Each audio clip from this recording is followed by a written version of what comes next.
Assalamualaikum warahmatullahi wabarakatuh. Perkenalkan nama saya Raditya Putra Bayu Budi Kusuma dengan NPM 23156. Di sini saya akan mempresentasikan UAS perbandingan hukum dengan tema hukum kekayaan intelektual di era digital, perlindungan hak cipta dan paten.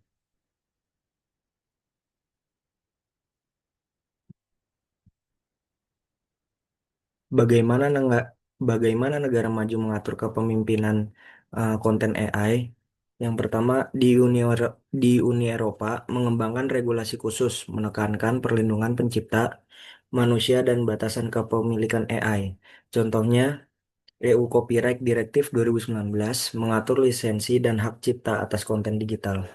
Yang kedua, Amerika Serikat mengedepankan prinsip bahwa karya AI tanpa campur tangan manusia tidak dapat dipatenkan atau dilindungi hak cipta.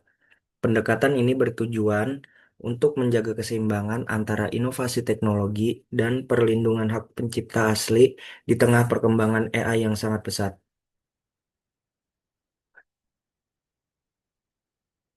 Relevansi Undang-Undang Hak Cipta eh,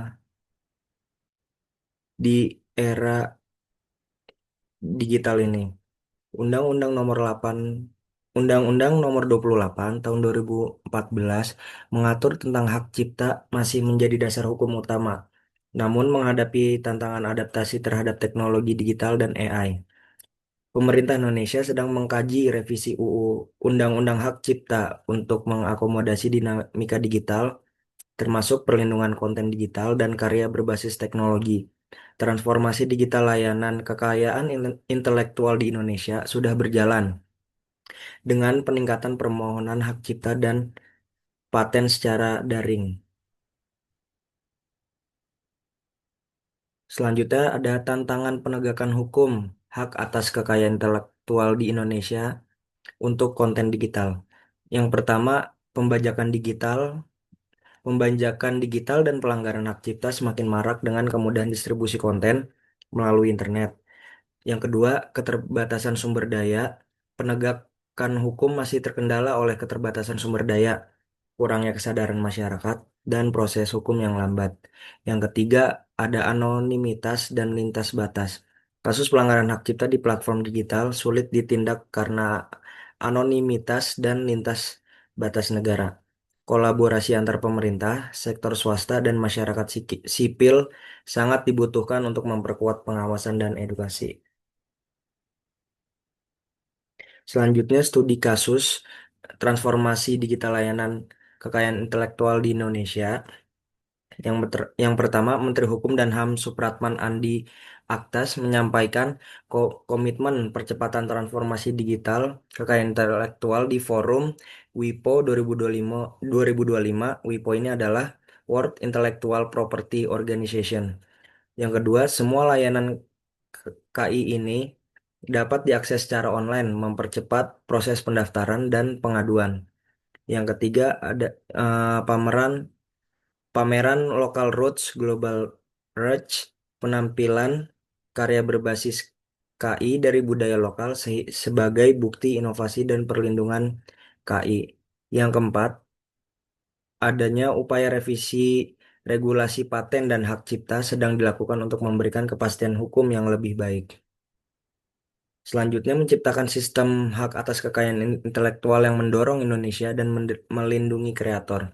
Yang pertama, adaptasi teknologi. Sistem HAKI harus adaptif terhadap perkembangan teknologi, termasuk AI dan konten digital. Yang kedua, keseimbangan hak. Perlindungan hak cipta dan paten harus seimbang antara hak eksklusif pencipta dan akses publik untuk inovasi. Yang ketiga ada edukasi dan kesadaran. Penguatan edukasi dan kesadaran hukum bagi kreator dan pengguna konten digital sangat penting. Yang keempat, kerjasama global. Pengembangan teknologi pengawasan digital dan kerjasama internasional dapat memperkuat penegakan hukum. Selanjutnya, peran Undang-Undang Paten dan Hak Cipta dalam mendorong ekonomi kreatif. Untuk yang pertama, Undang-Undang Nomor 13 Tahun 2016 tentang paten melindungi inovasi teknologi serta memberikan hak eksklusif kepada penemunya. Yang kedua, Undang-Undang Hak Cipta melindungi karya seni, sastra, musik, dan perangkat lunak, termasuk konten digital. Yang ketiga, perlindungan hak atas kekayaan intelektual memberikan insentif ekonomi bagi kreator dan inovator untuk terus berkarya. Yang keempat, peningkatan permohonan paten dan hak cipta di Indonesia menunjukkan pertumbuhan ekonomi kreatif yang positif. Selanjutnya, tantangan khusus perlindungan hak cipta di era digital ini. Yang pertama, otomatisasi hak dan penegakan. Hak cipta otomatis timbul saat karya diwujudkan, namun pencatatan dan perlindungan formal tetap krusial untuk menegakkan yang efektif. Yang kedua, hak ekonomi dan moral. Hak ekonomi menggandakan, menyebarluaskan, dan hak moral, contohnya integritas karya, pencipta harus dijaga di platform digital. Yang ketiga ada pembajakan massal. Konten digital yang mudah disebarluaskan tanpa izin menimbulkan risiko pelanggaran hak cipta secara masif. Yang keempat ada lisensi digital. Diperlukan regulasi yang jelas mengenai lisensi digital dan penggunaan karya internet untuk kepastian hukum.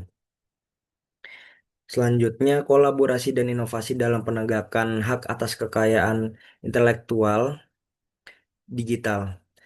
Pemerintah dan Direktorat Jenderal Kekayaan Intelektual bekerja sama mengembangkan sistem layanan KI digital yang transparan dan inklusif.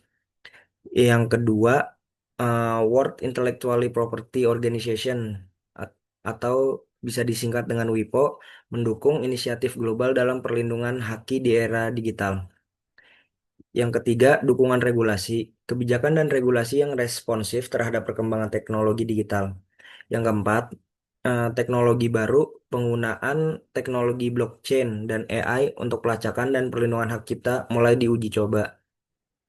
Yang terakhir ada edukasi publik, edukasi tentang pentingnya hak atas kekayaan intelektual sebagai aset ekonomi dan budaya bagi pelaku industri kreatif. Kesimpulan presentasi ini adalah menuju sistem haki digital yang kuat dan inovatif. Era digital menuntut regulasi hak atas kekayaan intelektual yang adaptif dan penegakan hukum yang efektif. Di Indonesia ini berkomitmen untuk memperkuat sistem hak atas kekayaan intelektual melalui transformasi digital dan revisi regulasi.